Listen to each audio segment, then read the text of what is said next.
Flashback. তো hello বন্ধুরা, চলে এসেছি নতুন একটা ব্লগে। আশা করি তোমরা খুবই ভালো আছো। সো আল্লাহর রহমতে আমিও খুবই ভালো আছি।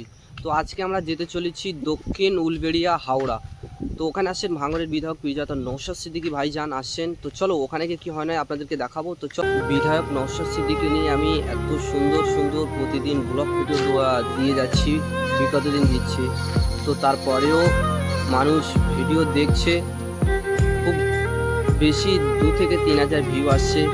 তো তারপরেও কেউ কমেন্ট করছে না। তো বিধায়ক নওশাদ সিদ্দিকীর ভিডিও করছি, সাপোর্ট পাচ্ছি না ঠিক মতো। তো জানি না কবে সাপোর্ট পাবো।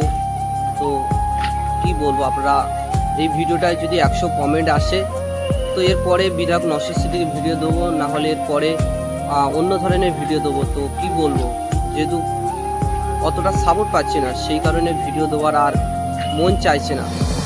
তো চলো ফুল ভিডিওটা দেখতে থাকো। A few moments later.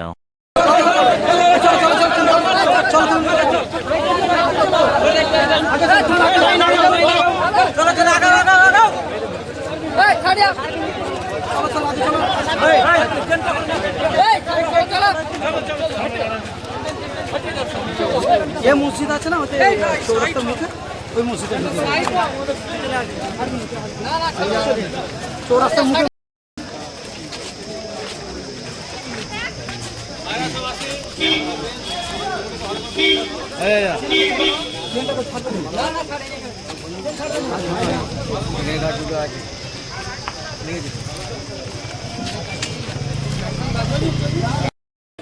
কিন্তু আপনার হরেন্দ্রনাথ কাকার ছেলে, নরেন্দ্রনাথ কাকার ছেলে, সনাতন কাকার ছেলে অবস্থা দেখুন। আপনার এলাকার আছে তো ভাই, আমরা একসাথেই বসবাস করি, তোমরা কি আলাদা নাকি ভাই?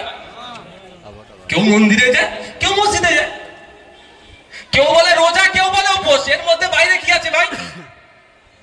আপনি বিপদে পড়লে, রক্তের প্রয়োজন হলে ওই কাকার ছেলে বসে থাকবে ঘরে? কি বলুন? পুলক বাবু কবে আসবে, নওশাদ সিদ্দিকী কবে আসবে, খেল শেষ হয়ে যাবে তার মধ্যে। তাহলে ঠিক কেউ বিপদে পড়লে কেউ কি ঘরে বসে থাকবো আমরা? আমার পাশের বাড়িকে আমাকে উদ্ধার করতে হবে। নাই বলার কারণ, আমাদের ডিফেন্স মিনিস্টারের নাম কি বলুন তো? এখন ভুলে গেছেন সব। স্বাভাবিক, দুজন মিলে যা করছে ডিফেন্স মিনিস্টারের নাম ভুলে গেছেন। ডিফেন্স মিনিস্টারের নামটা মনে রাখুন, আগামী দিনে কাজে দেবে, লাগবে। হ্যাঁ, এটা বলে রাখছি। রাজনাথ সিং, বর্তমান আমাদের যিনি ডিফেন্স মিনিস্টার আছে তার নাম রাজনাথ সিং। তার ছেলেকে খোঁজ নিয়ে দেখুন তো, তার ভাইপোর খোঁজ নিয়ে দেখুন তো, তারা এখন কি করছেন। অ্যাভিয়েশন মিনিস্টার ছিলেন যে লাস্ট যিনি ছিলেন, তার ছেলে এখন কি করছে দেখুন তো। সর্বোপরি বলবো, এবারে যে হজের ফ্লাইট গুলো যাচ্ছে জানেন, স্পাইসজেট এর ফ্লাইট যাচ্ছে। স্পাইসজেট এর ফ্লাইট নাম শুনলেই যারা মোটামুটি ডেলি ফ্লাইট, ও হারবে জিতবে, নিরহ মুসলমানের উপর আক্রমণ হবে। হচ্ছে না ভাই? ওকে মুছে দাও, টেনশন মুক্ত। আর নাহলে একটু দখল করে নাও। যদি শুভেন্দু অধিকারী যেতে ভয় পায়, আমাদেরকে দিয়ে দিক দায়িত্ব, দেখছি আমরা কি করতে পারি। আমাদের সুফিয়া কুরেশি আছে, আমাদের ভূমিকা সিং আছে, আমরা বুঝে নেবো কি করতে পারি। শুভেন্দু অধিকারী পারবে না। ও শুধু ওই বর্ডারের ধারে যায়নি, বাংলাদেশ বর্ডারের আগে যত অব্দি বিজেপি বর্ডার গার্ড বাংলাদেশ যত অব্দি গুলির তেজ আসবে তার দূরে গিয়ে চিৎকার করছে। ওর গুলির রেঞ্জে অবধি যায়নি। যাক, ওই বিষয়ে যাচ্ছি না। তো প্রশ্ন করার যেটা সাবজেক্ট সেটাকে এড়িয়ে যাচ্ছে। আমাদের প্রশ্ন যেটা করতে হবে, যাতে করে আগামী দিনে এই ধরনের ঘটনা না ঘটে আমাদের দেশে, তার জন্য ব্যবস্থা কি নিচ্ছ তার ব্যবস্থা করতে হবে। কেন যুদ্ধ বন্ধ করেছে এই প্রশ্নটাও তুলতে হবে। অন্তত এটা চুক্তি তো করতে পারত। যারা খুন করে আমাদের নাগরিককে শহীদ করে তোমার দেশে ঢুকে গিয়েছে, আমি যুদ্ধ বন্ধ করতে পারি ওই শর্তেই। ওই খুনিগুলোকে, ওই সমস্ত মানবতা বিরোধী মানুষগুলোকে পাকিস্তান আমাদের ইন্ডিয়ার হাতে তুলে দেবে, তাহলে আমরা অ্যাটাক বন্ধ করব। নাহলে তোমার প্রত্যেকটা এলাকাকে আমরা ধ্বংস করব। এটা তো বলতে পারতো ভাই, তা না বলে বলছে বন্ধ করে দিয়েছি। শুধু 56 ইঞ্চি থাকলে হয় না ভাই। উলবেড়িয়া কালীবাড়ির কোনো একটা মাঠে যদি সম্পত্তি থাকে, 12 বছর কেন 22 বছর ধরে কেউ বসবাস করলে ও জায়গা ক্লেম করতে পারবে না, কারণ ওটা রিলিজিয়াস এন্ডোমেন্টের মধ্যে পড়ছে। ঠিক একই ভাবে এতদিন ধরে ওয়াকফ সম্পত্তিতে কেউ যদি বসেও আসে, সে ওয়াকফ সম্পত্তি নিজে দাবি করতে পারবে না। ওই একটা সত্তার দাবি, কারণ ওটা রিলিজিয়াস এন্ডোমেন্ট এর মধ্যে পড়ছে। তো এত বঞ্চিত বঞ্চিত হচ্ছে সেটা নিয়েও তো চর্চা করা দরকার। আরবি তার মায়ের চিকিৎসা করতে এসেছিল, খবর এসেছে যেতে হবে লড়াইয়ে, সে ছুটে যাচ্ছে, কিন্তু তার টিকিটটা রিজার্ভেশন হচ্ছে না। তার টিকিটটা যদি রিজার্ভেশন হয়ে যায়, নেতাদের চাই নিয়ে চিৎকার করা দরকার।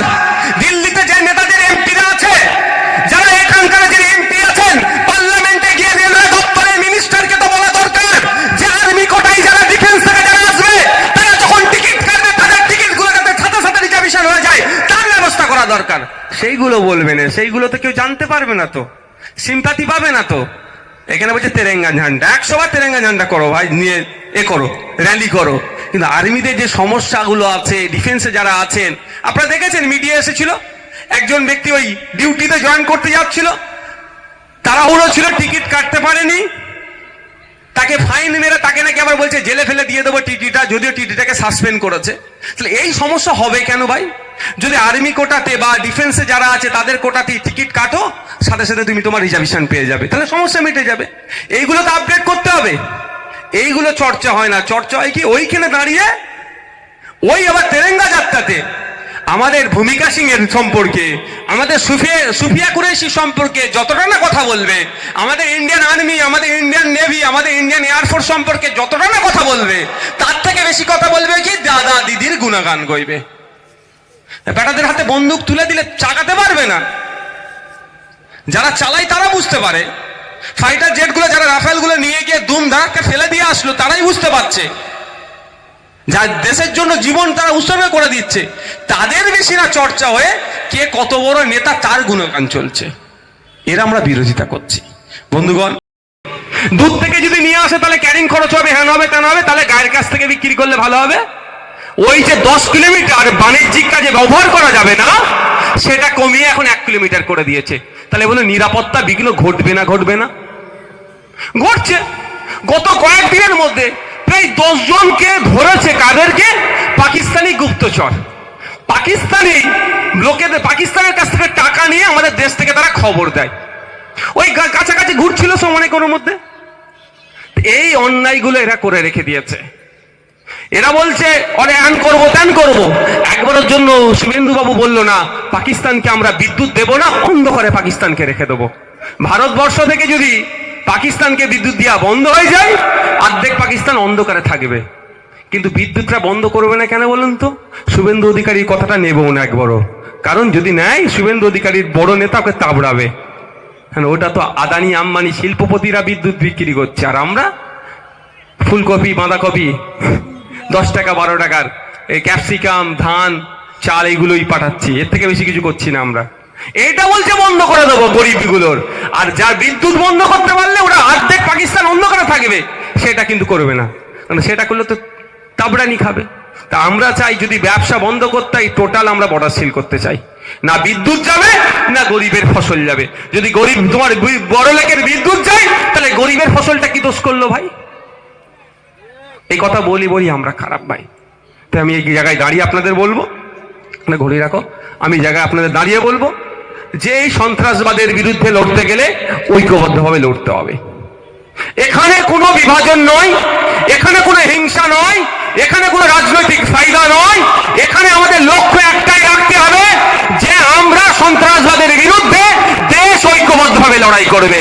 সেই দেশ লড়াই করতে গেলে যে রসদ দরকার, তার মধ্যে অন্যতম হচ্ছে আমাদের ইউনিটি, আমাদের নাগরিকের ইউনিটি।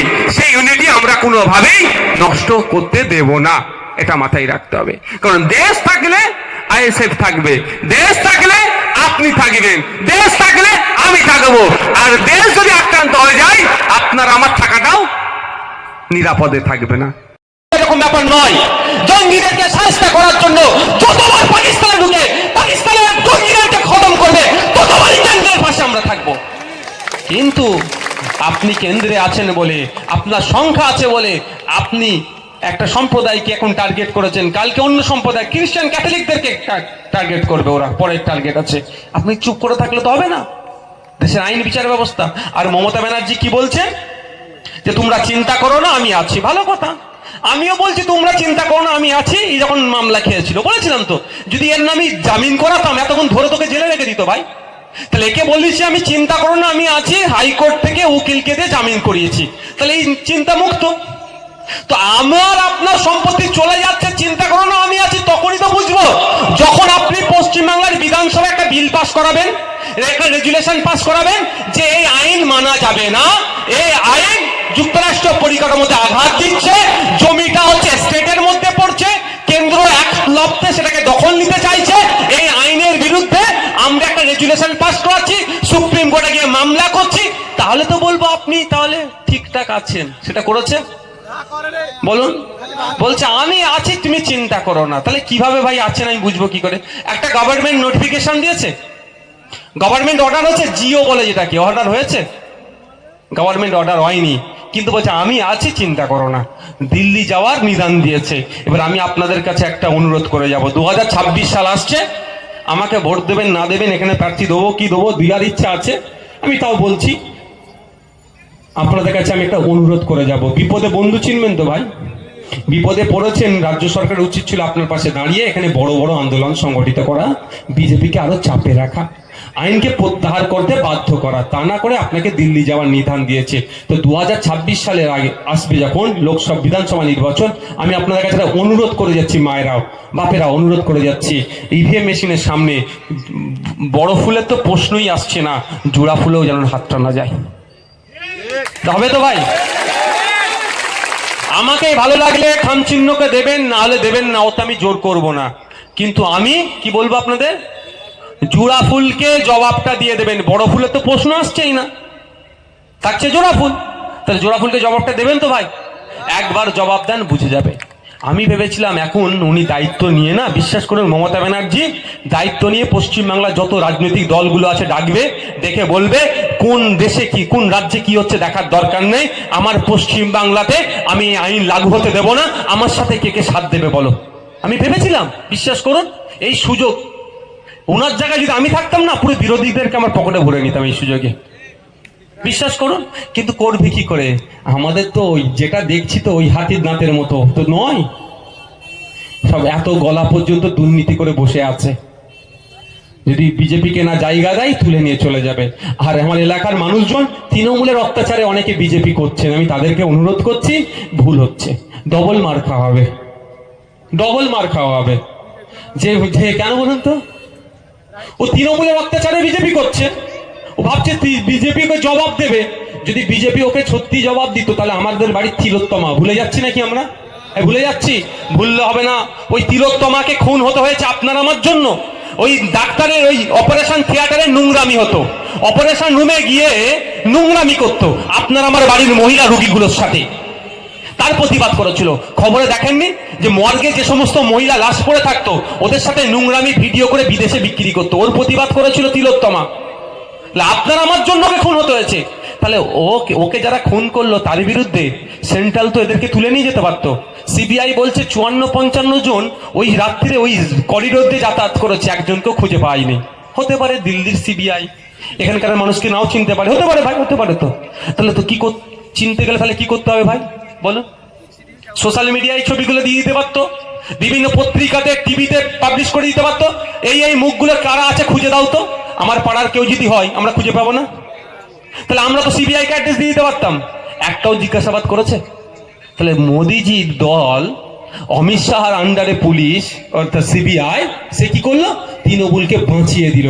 আর আপনার পাড়ার তৃণমূলের হাত থেকে বাঁচার জন্য কেউ যদি ভাবে আমি বিজেপি করব, তার ওই একই দশা হবে, ডবল মার খেতে হবে। কারণ একবার তৃণমূল মার খাবে, তৃণমূলের মার খেয়ে বিজেপিতে গেছে, বিজেপিতে কেন গেছে আবার মারবে।